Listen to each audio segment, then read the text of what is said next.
Hello everyone up at the Land O'Lakes School. My name is Cindy Wills and I am from Stevens Point, Wisconsin. I am a 5th grade teacher for the Elman-Bancroft School District, which is located just south of Stevens Point in a small potato farming community. I have been teaching there for 14 years and I teach all subjects except for social studies. My colleague Kim teaches the social studies for 5th grade and I teach the science. I am no stranger to the Northwoods. I was born and raised in Woodruff and graduated from Lakeland High School. And back in 1995, my husband and I lived in Land O'Lakes. We rented a cute little house right across from the Catholic Church, which has sadly since been torn down. It's now the Aspirus Clinic. My husband taught music up for the Waters Meet School District, and I student taught 1st grade as well as 3rd through 5th grade special education at the elementary school in Eagle River. And I hold 2 bachelor's degrees as well as a master's degree. One bachelor's degree is in philosophy and political science. The other one is in elementary education as well as special education with an emphasis on learning disabilities. And in 2007, I got my master's degree from UW-Stout. It was in professional development with an emphasis in grant writing. And my thesis explored the effect of school climate on student achievement. And it was through the exploration of that topic that I actually changed my teaching methodology quite a bit. I worked very hard to establish a learning environment that fosters a sense of belonging, security, safety, and fun and enrichment. And I feel that for students to learn, they need to take risks. And for them to take a risk, they need to feel secure in their learning environment. I focus a lot on project-based education.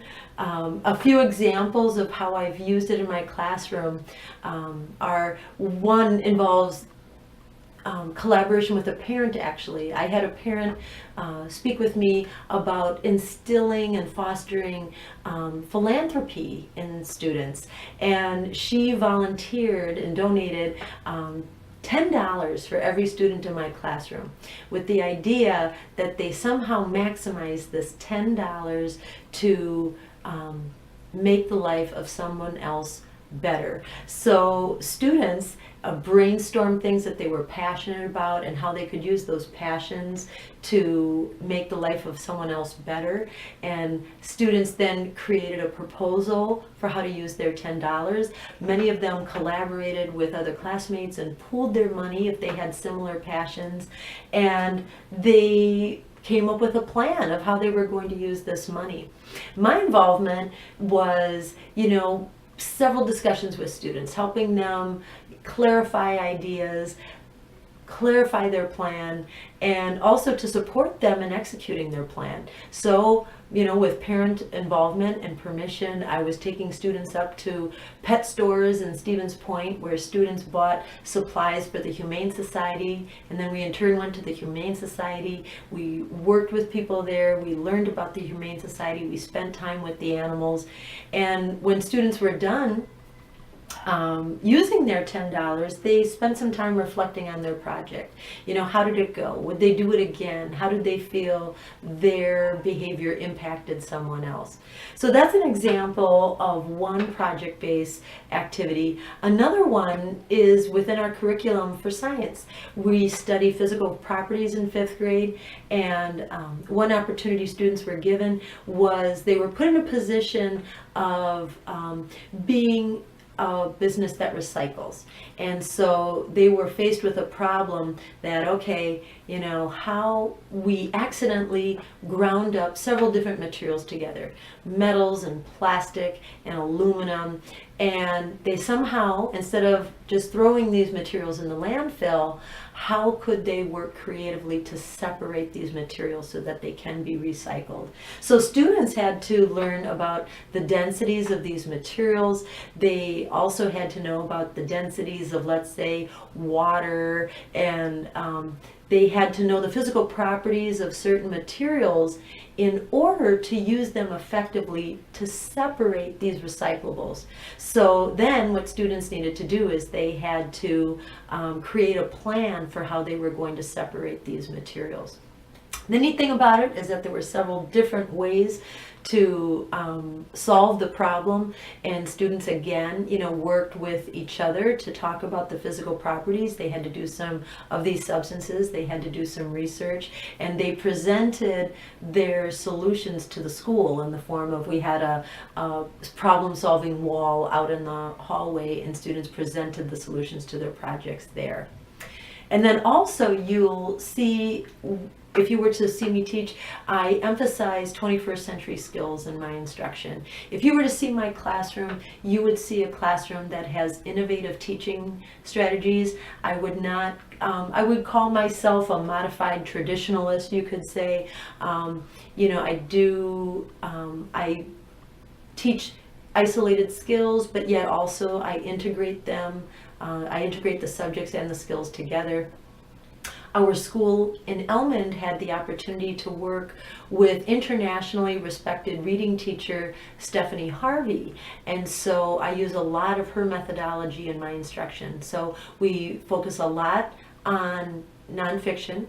However, I still emphasize fictional writing and reading in my classroom, but students have the opportunity to choose books for themselves, books that they read in small groups, and then of course we have a large group instruction of a topic and working on reading skills. And also you'd find in my classroom there's a lot of collaboration. You see throughout the day students are working together, either in discussion groups to investigate a certain question or reflect on a certain question, or you'll see them working together to help each other in the learning process. And finally, you'd also see in my classroom an emphasis of the use of technology in the classroom. I have a classroom blog that I use. It is an online classroom blog. The company is called Edmodo. It's a free, safe, secure online learning environment for students. And through this online blog, students do a lot of reading and reacting. So they're doing a lot of reading and writing online. Students are posting projects online. I feel that it's they're also getting support for their academic classes online at this online blog, and I'd be more than happy to show that to you. Now, if you were to catch me outside of the classroom, you'd see me in several places.